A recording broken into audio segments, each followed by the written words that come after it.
came on board. His wife, Ellen Crawford Teague, remembers him. He always was ready at the railway.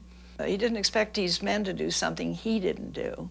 He did it with them. He would get under the engine, he'd work with the engine, and he would do everything that his laborers, he was a leader of men.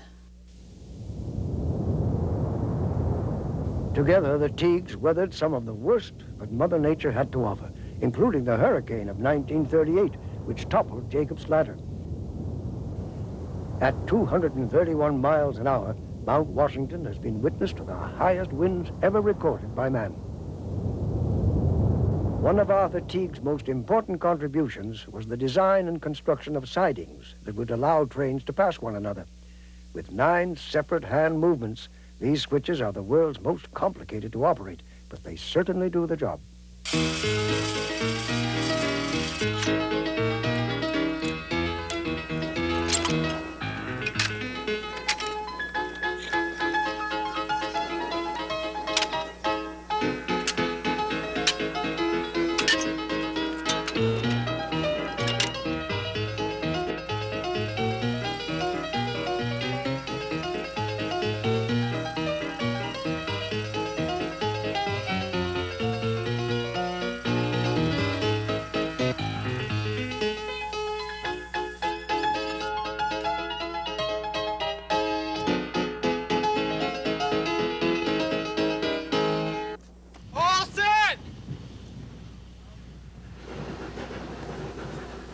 The cog's only major accident occurred in September 1967 when a passing hiker threw a switch that caused both engine and coach to derail.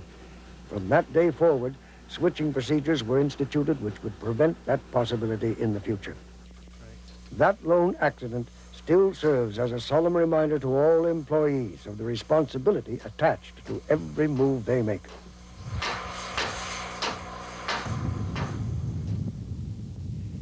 The cog's current owners, Kathy and Joel Bedore and Wayne Presby, faced the same challenges from Mother Nature their predecessors had. I think that being in partnership with Mother Nature, having to go on her every whim, realizing that on Mount Washington you can have snow any day of the year, any month of the year. It is awesome, and it makes you feel very small in relation to what it is you're supposedly in charge of, but in fact just maintaining and taking care of for posterity. These active and involved stewards of the cog legacy realize that only by their continued vigilance will they carry on the traditions of preservation and improvement that have already been established. Many of our locomotives were originally built in the late 1800s and early 1900s, and the boilers and some of the other operating equipment had lasted for over 50 years. And in the last few years, we've been able to replace boilers and totally restore many of these antique pieces of operating equipment, and that's been most satisfying. Every step of the process is reenacted by an endless line of men who are irresistibly drawn by the lure of the rails. Once they've worked here for a season, the cog gets in their blood. And the smell of the coal, the dirt and the cinders falling in their hair, the feeling of going up and down the mountain all day long. I've seen guys dancing to the sound of the engines as they're coming down the hill because they got kind of that rhythmic sound to the steam being let in and out of the cylinder cocks off from the bottom of the cylinders. I think that's what it is. It gets into their blood. It's the cog.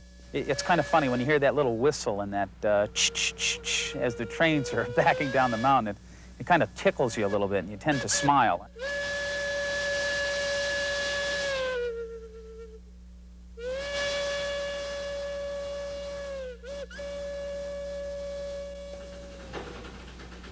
These trains have been restored and kept on track by individuals who still can't help smiling when they hear that whistle.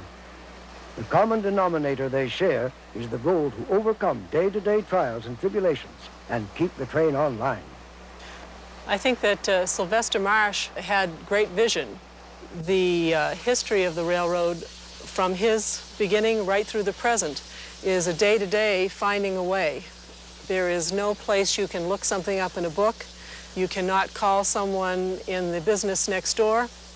You need to see your problem. You need to have an innovative person to solve the problem. And innovation, I think, is one of the major things, and it makes the people who work here and the particular institution unique.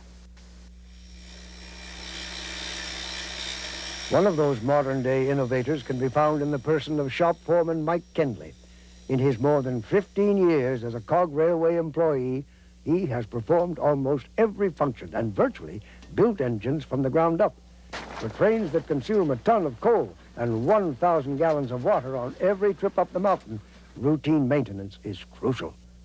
The kind of work that we find ourselves doing most often would be small things, little adjustments that need to be made, is really routine maintenance. It's checking the engines for worn or broken parts, adjusting brakes, cleaning the inside of the boilers at least every 2 weeks. Because they are relatively simple, every little piece is critical.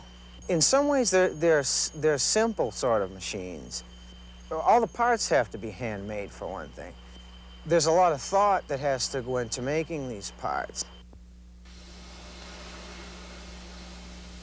One of the more dramatic procedures which the men must perform make the engine appear very much like an angry dragon.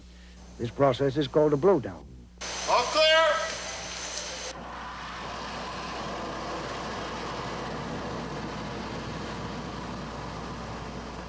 It instantly releases all the pressure and water that's in the boiler. So it makes a tremendous roar and a huge cloud of steam. Working on the same trains in the same shop that men have toiled in for more than a century gives to all who step through the doors onto the warm brick floor a sense of history. Just walking in the shop and looking around at the old equipment and the belt-driven machinery and just the old building itself, it does give you a feeling that you're in kind of a time warp. It's all a part of history, and we're just one link in that long chain. I've crawled in and around these engines, I guess, as much as anybody. I think the most rewarding thing I find working on these engines is running day after day after day up and down the mountain, and they always seem to make it back home.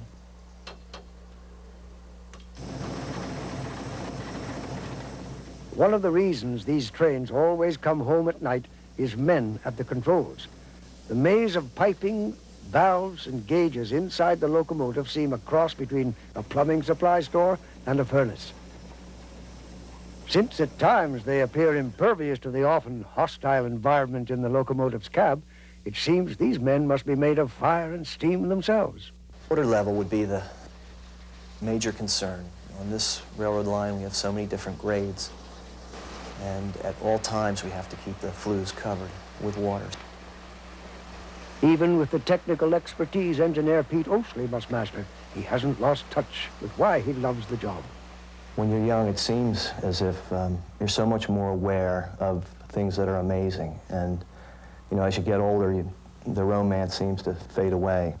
The railroad, when I was young, was something really incredible.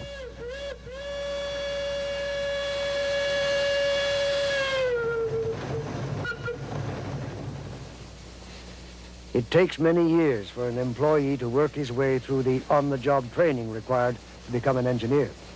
Beginning as a brakeman, a person will learn every aspect of the braking process before moving up the ladder to fireman.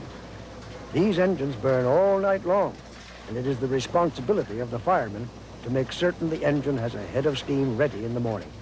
Then, all day long, it's necessary to shovel in just the right amount of coal to keep the engine operating at peak performance.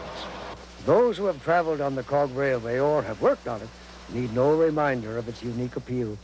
However, more formal recognition came in 1976 when the Cog was declared a National Historic Mechanical and Civil Engineering Landmark. With every passing year, the Cog Railway's legend and lore becomes etched ever deeper into our collective American heritage. Today, Peppersass stands as a quiet sentinel from the past, watching closely as his own descendants climb the same rails he did so long ago. Much of our awareness of this nation's history can only be found in old books and papers. How lucky we are not to have lost this tangible mechanical link to our own past. The mystique of the cog railway is one that captured a nation's attention during the late 1800s. Its continued operation into the 1990s has become almost as remarkable an achievement as was its initial creation. Today, as it was in the past, the cog is only as strong as the leaders who guide it. The historic perspective of the cog railway is something that just can't be escaped. There is a business operation here, but more and more anyone involved realizes that the most important thing that you have is a part of history. You are taking care of one of the most important assets that the state of New Hampshire has. Even the normal base activities are a show in themselves. Many visitors come just to watch the trains. Others wander through the museum displays for a look at some rare mementos of the past. And some just sit by the fire in the lodge. The entire cog operation is, in essence, a living museum, saving just one experience from being lost to time.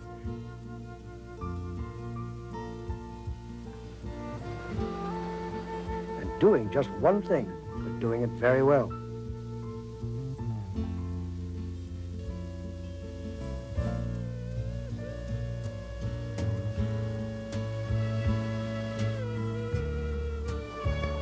For just a little while, we can step back and imagine how it once was. There are few common experiences left we can share exactly the same way our ancestors did. Only amidst the unspoiled grandeur of these mountains can we push aside the misty curtain of the past to discover a glimpse of ourselves as we were.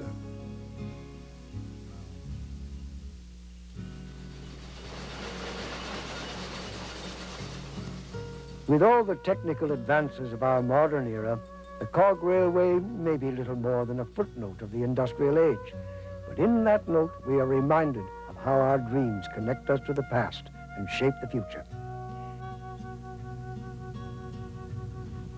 More than a century later, the vision of Sylvester Marsh still reaches out to us as his railway to the moon continues its journey through time.